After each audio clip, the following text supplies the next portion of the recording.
The first time I heard one of the voices, it sounded exactly like my partner. Not similar, not close. Exactly. Same accent, same tired tone, same habit of clearing his throat before speaking. The problem was that my partner was standing right next to me when it happened. The voice came from somewhere deep in the trees. "Hey, Mike," just that. 2 words. My partner froze. I froze. And for about 3 seconds, neither of us said anything. Then the voice spoke again. "Mike, over here."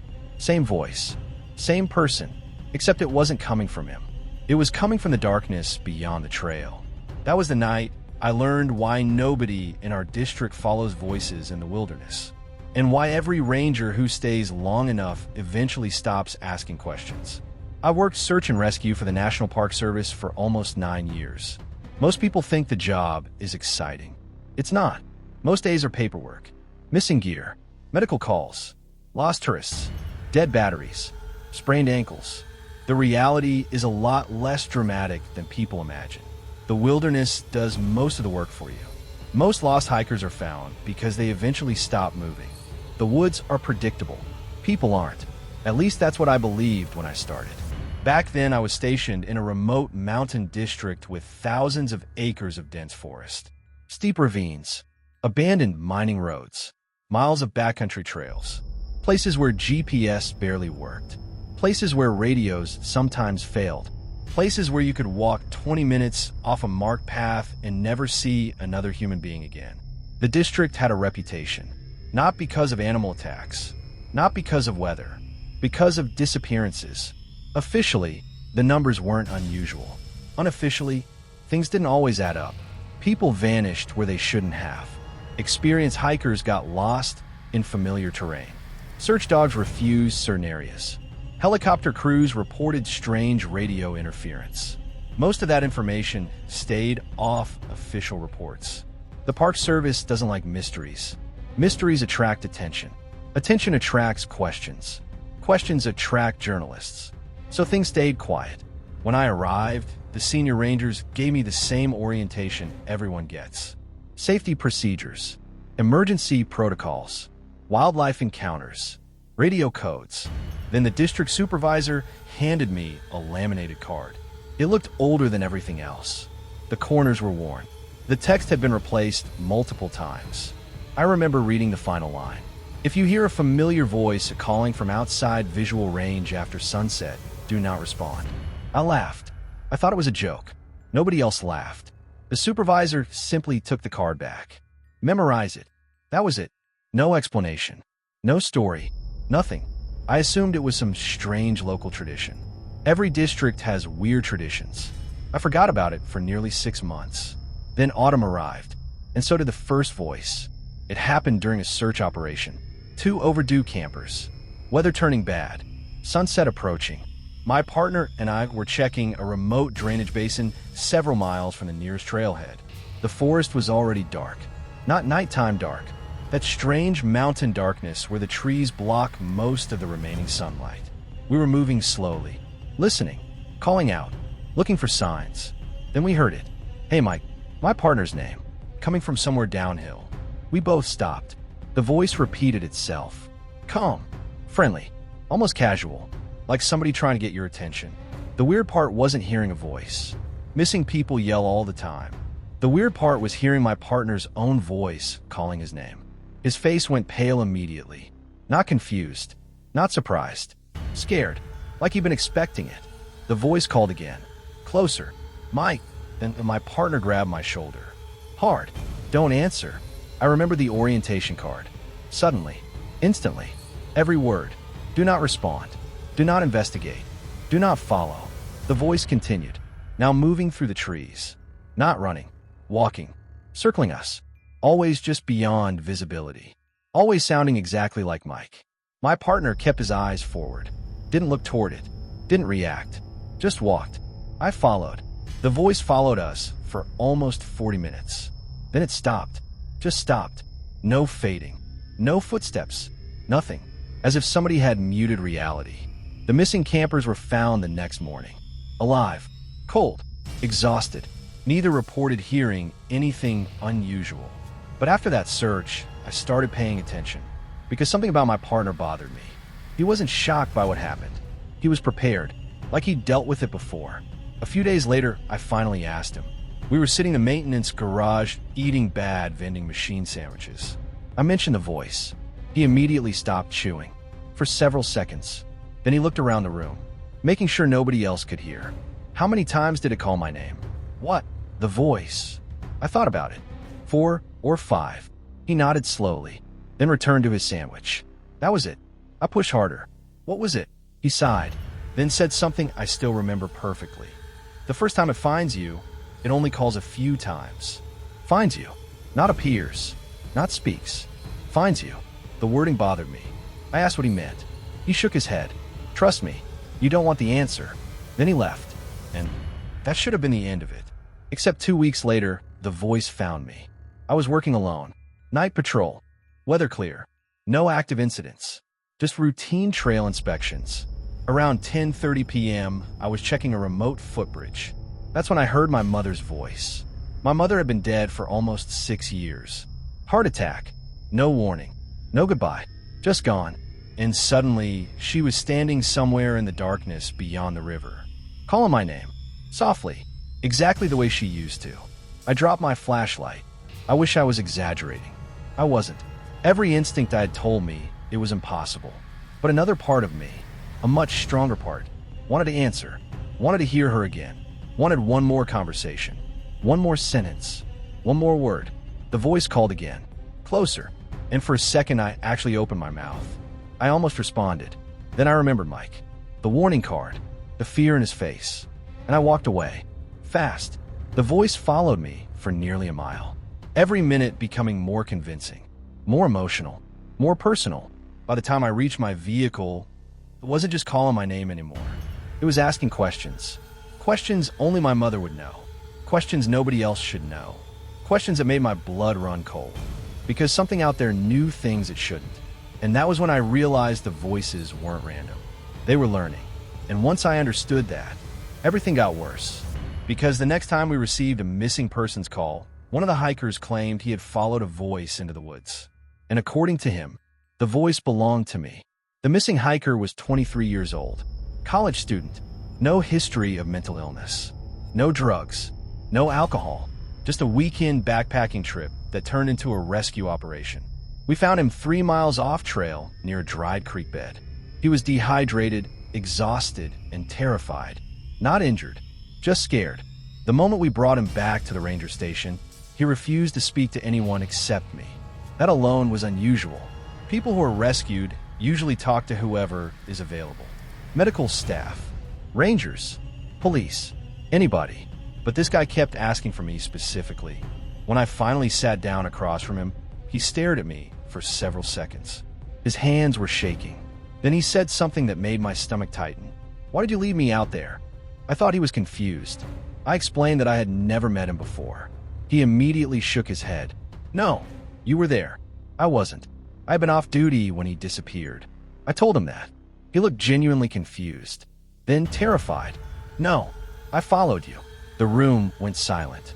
The other ranger interviewing him stopped taking notes. The hiker continued. He said he had gotten separated from his friends around dusk. Nothing unusual. Then he heard someone calling his name. At first he ignored it. Then he heard my voice. He described it perfectly. My exact voice. My exact manner of speaking. Even the slight rasp I get during allergy season. According to him, the voice sounded concerned. Helpful. Like a ranger trying to assist a lost visitor. It told him to stay calm. It told him help was coming. It told him to follow the sound. And he did. For hours. Every time he thought he was getting close, the voice moved farther away. Always just ahead. Always visible enough to suggest somebody was there. Never close enough to confirm. Then sometime after midnight, he finally saw me. Or at least something that looked like me. Standing between the trees. Watching him. He said it wasn't right. Not wrong enough to notice immediately. Just wrong enough to make him uncomfortable. Like seeing a photograph that's been altered slightly. The proportions were off. The smile was off. The eyes were off. Then the thing spoke. And suddenly the voice no longer sounded human. The hiker broke down crying while describing that part. He couldn't explain it. None of us could. The official report blamed exhaustion and hypothermia. That explanation satisfied everyone except those of us sitting in that room. Because every ranger there looked terrified, not skeptical, terrified. After the interview ended, I followed one of the older SAR supervisors into the parking lot. His name was Peterson, 27 years in the Park Service. One of those guys who seemed impossible to shake. Nothing scared him. At least that's what I thought. I asked him directly, "What are the voices?" He stared at the mountains for a long time. Then he asked a question instead. Had they started using dead people yet? I didn't answer. My silence answered for me. His expression changed immediately. The way somebody reacts to bad medical news. Then he nodded slowly. "You're in the cycle now." I hated that sentence. The cycle. Everybody seemed to know what that meant. Nobody would explain it. I kept pushing. Eventually, Peterson agreed to meet me after shift. We sat outside an abandoned fire station near the edge of the district. He brought coffee and a cardboard box. The box contained old reports, decades worth, missing persons, search operations, incident summaries. Most were routine. Some weren't. Every strange report contained the same pattern. Voices. Familiar voices. Family members. Friends. Co-workers. Dead relatives. People heard them. People followed them. Some returned. Some didn't. The earliest report dated back almost 70 years. Peterson pointed to it. The ranger who wrote it disappeared 6 months later. The next ranger wrote similar reports. Then disappeared too. And the next. And the next. Generation after generation. Different decades. Different staff. Same phenomenon. Same locations. Same outcome. I noticed something disturbing. The reports became increasingly detailed over time, as though whatever was producing the voices kept improving, learning, adapting. The earliest incidents involved simple sounds, basic mimicry, names, short phrases. Later reports described full conversations, emotional manipulation, personal memories. By modern standards, the voices were almost perfect. I pointed this out. Peterson nodded. "That's what scares us." I asked why. His answer still bothers me. Because predators evolve. Neither of us spoke for several seconds after that. Then he pulled something from the bottom of the box. A photograph. Old. Faded. Taken sometime in the 1980s. It showed 6 rangers standing beside a trail marker. 5 looked normal. The 6th did not. At first I couldn't explain why. Then I realized. The 6th ranger wasn't looking at the camera. He was looking at the photographer. Everyone else appeared relaxed. The 6th looked hungry. Not literally. Something about the expression felt wrong. Like a person pretending to be human. I turned the photo over. Written on the back were 3 words. It learned faces. I didn't sleep much after that. Actually, that's not true. I didn't sleep at all. Because around 3 in the morning, my phone rang. Unknown number. No caller ID. I answered automatically. Half asleep. The voice on the other end was mine. Exactly mine. For several seconds, neither of us spoke. Then it laughed. Not loudly. Not dramatically. Just quietly. Like somebody amused by a private joke. Then the call disconnected. The phone records showed no incoming call. No number. Nothing. As if it had never happened. The next day, I requested access to older district archives. Officially, I claimed I was researching historical search procedures. Unofficially, I wanted answers. What I found only made things worse. The disappearances weren't random. The voices weren't random either. Certain areas produced more incidents than others. Specific valleys, specific ridges, specific trail intersections. When I plotted the locations on a map, a pattern emerged. A huge pattern. The incidents formed an enormous rough circle, nearly 17 miles across, centered on a region that technically didn't exist, at least according to official maps. The area was blank. No trails, no campsites, no maintenance roads, nothing. Yet older maps showed something there. A settlement. Then later maps showed a ranger station. Then a weather monitoring facility. Then nothing. Every version contradicted the others. Records disappeared. Buildings appeared and vanished. Entire decades seemed missing. I eventually found a maintenance request from 1974. Only one sentence survived. Additional fencing required around interior zone access points. Interior zone. I had never heard that term before. Neither had most of the current staff. When I asked Peterson about it, he immediately became angry. Not defensive. Scared. Genuinely scared. He told me to stop digging. I refused. That's when he said something that nearly made me quit. The voices aren't trying to lure people into the forest. I frowned. Then what are they doing? Peterson stared at me, then answered. They're trying to lure something out. I wish he'd never said that, because after that conversation, the voices changed. Before, they called occasionally. Now they called constantly. Every night, every shift, sometimes through radios, sometimes through phones, sometimes through empty forests. And they stopped pretending to be people I knew. Instead, they started pretending to be me.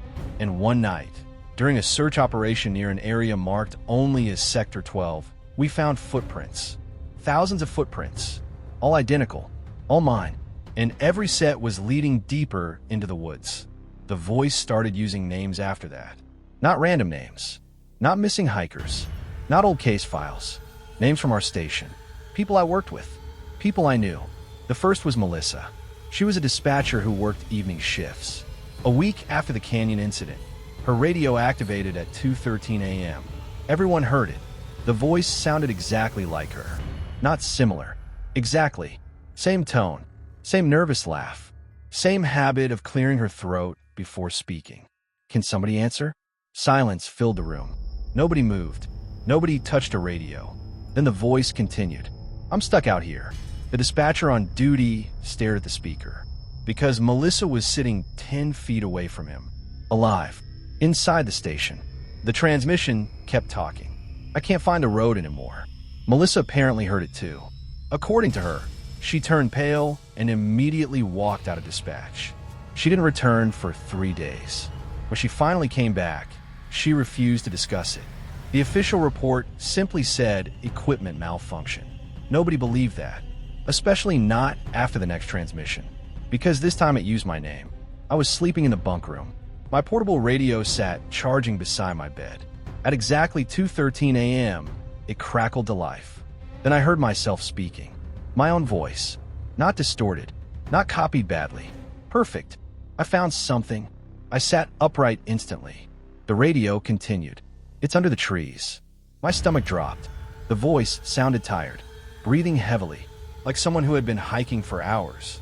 Then it said something only I would know. Something I had never told anyone. A memory from when I was 12 years old. A place behind my grandfather's property. A tree with initials carved into it. No one knew about that. No one. The radio whispered. You remember now, don't you? Then silence. The battery indicator immediately died. The radio shut off. The battery had been fully charged. I checked. Dead. Completely dead. I didn't sleep again that night. Or the next. Because once the voices started using names, things changed. The transmissions weren't the only problem anymore. The hikers started coming back. At first it sounded like a good thing. It wasn't. The first was a college student named Kevin. Missing for 9 days. Massive search operation. Dogs. Drones.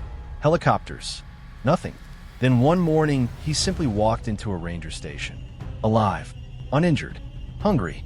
Confused. The media treated it like a miracle. Everyone else did too. At first. Then the interviews began. His story made no sense. Kevin believed he had only been gone for one afternoon. 9 days were missing. Completely. He couldn't explain them. Doctors called it trauma. Stress. Exposure. Whatever. Then one of the investigators asked him a question. Did you hear anything while you were lost? Kevin immediately stopped talking. The room went quiet. He stared at the floor. Then he answered. Voices. Nobody reacted. They already expected that answer. Lost people hear things all the time. But Kevin kept going. They sounded familiar. A pause. They knew my name. Another pause. They told me not to leave. The interview ended shortly afterward. Officially. Unofficially, it continued behind closed doors. Because Kevin said something else before leaving. Something that never appeared in any report. One of the investigators told me later. Kevin apparently said, "They're not trying to get people lost." "What do you mean?" the investigator asked. Kevin responded, "They're trying to get people remembered." Nobody knew what that meant. Not then. Maybe not now. A month later, Kevin disappeared again. this time from his apartment. No signs of struggle. No evidence. Nothing. Just gone. His phone was found on a kitchen table, still recording audio. The last recording lasted 12 seconds. 12 seconds of silence. Then a voice. Not Kevin. Something else. Something speaking directly beside the microphone. It said, "Thank you for returning him." The recording ended there. The FBI became involved after that. At least unofficially. People higher than the Park Service began visiting. Men without uniforms. Without introductions. Without explanations. They asked strange questions. Not about missing persons. About communications. Audio. Voices. Patterns. One of them interviewed me privately. He carried a folder thicker than any case file I'd ever seen. When he opened it, I caught a glimpse of photographs. Dozens. Maybe hundreds. Different parks. Different forests. Different decades. The same problem. The same reports. The same voices. I asked him what was happening. He stared at me for a long time, then said something I'll never forget. "This isn't isolated." That was it. No explanation. Nothing else. Just those 3 words. Then he left. A week later, I made a mistake. A huge one. Maybe the worst mistake of my life. I answered. Not intentionally. Not at first. I was exhausted. 3 days of searches. Very little sleep. A storm system moving through the mountains. Everything felt blurry. At 2:13 a.m. my radio activated. The familiar static began. Then a voice spoke. "Can anybody hear me?" I wasn't fully awake. I grabbed the radio automatically. Pure habit. Search and rescue training. Someone calls. You answer. That's what we do. Before I realized what was happening, I pressed transmit. Go ahead. The second I said it, every hair on my body stood up. The radio became silent. Completely silent. No static. No background noise. Nothing. Then the voice returned. And sounded happy. Not relieved. Happy. Like it had been waiting years for that response. It said, "There you are." The transmission ended. At first nothing happened. For about 10 minutes. Then my phone rang. Unknown number. I answered. No one spoke, but I could hear breathing. Slow. Calm. Close. The line disconnected. Then my cabin door rattled. 3 knocks. Exactly 3. I looked outside. Nobody there. The parking lot was empty. The storm had already started. Rain hammered the pavement. No footprints. No vehicle lights. Nothing. Then my phone vibrated again. A text message. No sender. Just coordinates. Coordinates that pointed directly into the restricted section of the North Trail. The section that officially didn't exist. The section hidden from public maps. The section nobody talked about. And beneath the coordinates were 5 words. "We know you're listening now." That's when I realized something. The voices weren't trying to contact random people. They weren't broadcasting blindly. They were building lists. And somehow, I had just added myself to one. The radio crackled again. Not loudly, just enough to make every person in the truck stop talking at once. Static filled the cabin. Then a voice. A woman's voice. Calm. Almost bored. Trail marker 26. Nobody moved. Nobody even looked surprised. Dawson slowly reached forward and turned the radio off. The silence afterward felt worse. I looked from face to face. Nobody would meet my eyes. Finally, I said, "Who was that?" No answer. The truck kept moving. Pine trees slid past the windows. Dark shapes against darker mountains. I asked again, "Who was that?" This time Dawson sighed. "Someone who isn't there anymore." I thought he was joking. He wasn't. The look on his face told me that immediately. About 20 minutes later, we reached the ranger station. Nobody talked during the drive back. Nobody mentioned the voice. Nobody mentioned the screaming we had heard in the woods. And nobody mentioned the thing standing between the trees. The thing I knew I had seen. The thing they all pretended didn't exist. I barely slept that night. Every time I closed my eyes, I saw that shape again. Not clearly. Never clearly. Just wrong. Too tall. Too still. Like a silhouette cut out of darkness itself. At 3 in the morning, my phone buzzed. I checked it. No caller ID. No number. Just an incoming call. I stared at the screen. Then answered. For several seconds, there was only static. Then I heard breathing. Slow. Steady. Human. Hello. No response. Just breathing. I was about to hang up when a woman spoke. The same voice from the radio. "You're asking too many questions." The call disconnected. I sat frozen in bed. I checked the call log immediately. Nothing. No missed call. No incoming number. No record it had happened. The next morning, I drove straight to the station. Dawson was already there. I told him everything. The phone call, the voice, the warning. For the first time since I'd met him, he looked genuinely worried. Did she say anything else? No. He nodded slowly. Then he locked the office door. Actually locked it. That was the first thing that scared me. Rangers never locked that office. Not during business hours. Not ever. Then he walked over to an old filing cabinet in the corner, one I had never seen anyone use. He unlocked the bottom drawer. Inside were dozens of folders. Yellowed, damaged, old. Some looked decades old. Dawson pulled one out. Then another. Then another. Finally, he placed 3 photographs on the desk. Look, the first photo showed a missing hiker from 1987. Female, 23 years old, vanished near the northern boundary.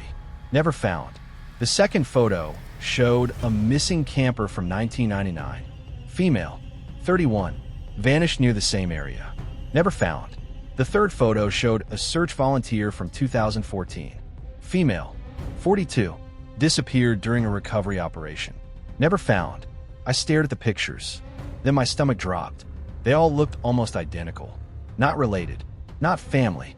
Not sisters. But close enough to make my skin crawl. Same eyes. Same smile. Same face shape. Same expression. Almost like different versions of the same person. I looked up. Dawson was watching me. "You see it now." I nodded. "What does this mean?" He looked toward the window. Toward the mountains. Then he said something I'll never forget. "Every voice we've ever heard out there belongs to one of them." I laughed. Not because it was funny. Because it was impossible.